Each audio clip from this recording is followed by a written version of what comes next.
जो लोग बुर्बक बना के और सत्ता का मलाई मार रहे थे, वोट का पता ही नहीं है, और ये नारा दे रहे थे कि मेरा 4 लाख 5 लाख वोट है, तो आ गया पर्दा पर कई लाख वोट है आपका। दलित पिछड़ा, अति पिछड़ा कौन बनाया?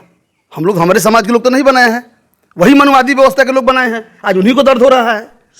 अंग्रेज जब इस देश पर अपना आधिपत्य जमाया तो दलाल वहाँ से नहीं ना लेके आया था, यहीं के लोग उसके दलाल बन गए थे। तो आज भी मेरे समाज में बैकवर्ड, पिछड़ा, दलित में आज भी कुछ लोग हैं जो उसके दलाल बने हुए हैं, बीजेपी के एजेंट बने हुए हैं। बर्दाश्त नहीं हो रहा है, उनका पेट फूल रहा है, पेट में दर्द हो रहा है, तो जाके हॉस्पिटल में इलाज कराना चाहिए। जिनकी जितनी संख्या है उभर के सामने आई है, आखिर दर्द और चिल्लाने की इसमें कहाँ से बात आ गई? पिछड़ी जाति, दलित जाति के लोग अब ये समझने लगे हैं कि नहीं, मेरा कितनी जनसंख्या है उसी के हिसाब से हमको सत्ता में भागीदारी चाहिए या आरक्षण चाहिए। तो आज उन लोगों को दर्द हो रहा है। बिहार सरकार के द्वारा जातिगत आधारित जनगणना की रिपोर्ट जारी कर दी गई है। आंकड़े जारी होने के बाद तरह तरह की चर्चाएं हो रही है। इस कड़ी में हम आ गए हैं साहेबगंज विधानसभा क्षेत्र में, और साहेबगंज विधानसभा क्षेत्र के राजद नेता है जो लगातार साहेबगंज विधानसभा ही नहीं पूरे बिहार में चर्चा में बने रहते हैं, और यूँ कहे कि सोशल मीडिया पे लगातार या ट्रेंडिंग में रहते हैं। इनका नाम हुआ तुलसी राय, और लगातार आप लोग इनको चेहरे से भी पहचाने होंगे। और पुनः जो बिहार सरकार का जाति आधारित जनगणना की रिपोर्ट आई है उसको लेकर हम जानने आ गए हैं कि इनकी क्या राय है इस रिपोर्ट पर। स्वागत है सर आपका हमारे चैनल में। आपको भी बहुत बहुत धन्यवाद। अभी जो बिहार सरकार के द्वारा जो जाति आधारित जनगणना की रिपोर्ट आई है, कई लोग उसको सराह रहे हैं, कई लोग बता रहे हैं कि नहीं, ऊपरी स्तर से गलत हुई है और इसके आंकड़े को दबाया गया है या छुपाया गया है। इस पर आप क्या कहिएगा? ऐसा क्यों करेगा सरकार या कर्मचारी? किसी को दबाएगा, किसी को बढ़ाएगा कि उससे कुछ मिलना है? ये सब बीजेपी वाले को ये बर्दाश्त नहीं हो रहा है। उनका पेट फूल रहा है, पेट में दर्द हो रहा है, तो जाके हॉस्पिटल में इलाज कराना चाहिए। जिनकी जितनी संख्या है उभर के सामने आई है, आखिर दर्द और चिल्लाने की इसमें कहाँ से बात आ गई? जब पशु पक्षी का जनगणना सरकार के द्वारा कराया जा सकता है सर्वसम्मति से, तो हम लोग मनुष्य हैं, और उन्हीं लोगों के द्वारा ये जात कौन बनाया? दलित, पिछड़ा, अति पिछड़ा कौन बनाया? हम लोग, हमारे समाज के लोग तो नहीं बनाए हैं, वही मनवादी व्यवस्था के लोग बनाए हैं। आज उन्हीं को दर्द हो रहा है। बैकवर्ड समाज के लोग तो नहीं बनाया ये बैकवर्ड, फॉरवर्ड, ऊंच नीच, भेदभाव।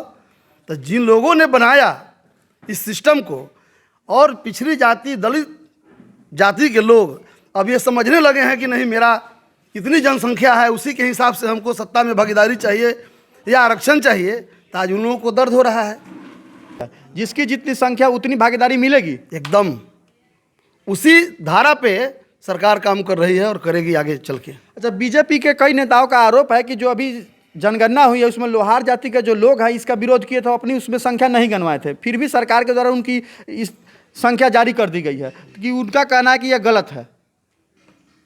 अब होगा उसमें भी, अब बीजेपी मानसिकता के कुछ लोग होंगे जो अपना उसी धारा में बोलते होंगे। अंग्रेज जब इस देश पर अपना आधिपत्य जमाया तो दलाल वहाँ से नहीं ना लेके आया था, यहीं के लोग उसके दलाल बन गए थे। तो आज भी मेरे समाज में बैकवर्ड, पिछड़ा, दलित में आज भी कुछ लोग हैं जो उसके दलाल बने हुए हैं, बीजेपी के एजेंट बने हुए हैं, तो वो तो बोलेंगे ही।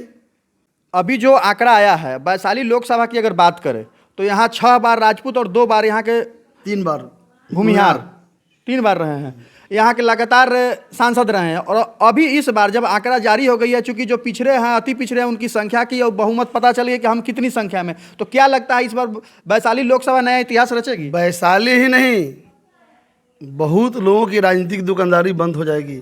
जो लोग बुर्बक बना के और सत्ता का मलाई मार रहे थे, वोट का पता ही नहीं है, और ये नारा दे रहे थे कि मेरा 4 लाख 5 लाख वोट है, तो आ गया पर्दा पर कई लाख वोट है आपका।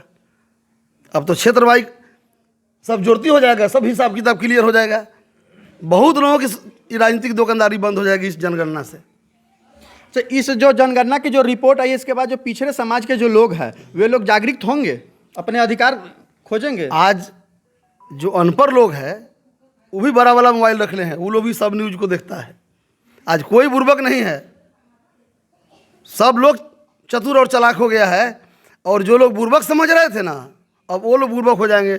आइए सब अपना देखिए किस तरह का पासा मारता है और किस तरह के ये समाज दिखाता है अपना करिश्मा, ये पता चल जाएगा। साहेबगंज विधानसभा की क्या रणनीति होगी आगे?